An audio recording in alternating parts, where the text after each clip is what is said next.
وفعلا فإن كثيرا من المؤشرات تسمح لنا أن نستنتج عودة حركة حقيقية إلى المبادلات داخل البلاد، من ذلك بناء الأسواق والمحلات التجارية ومد الجسور وغيرها، وإلى تطور الصناعة اليدوية وخاصة صناعة الشاشية الشهيرة، وكانت تسوق على نطاق واسع إلى المشرق الإسلامي بأجمعه.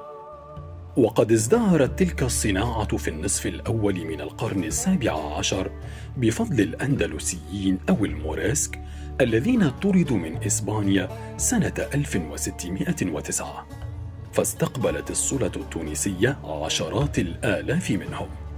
وقد كان لهؤلاء الأندلسيين أيضا دورهم في تعمير بعض المناطق وإحيائها، إذ غرسوها زيتونا أو جعلوا منها أراضي سقوية، من ذلك أراضي وادي مجرد السفلى وأسفل الوطن القبلي وسواحل شمال شرق البلاد من قلعة الأندلس إلى بنزرت.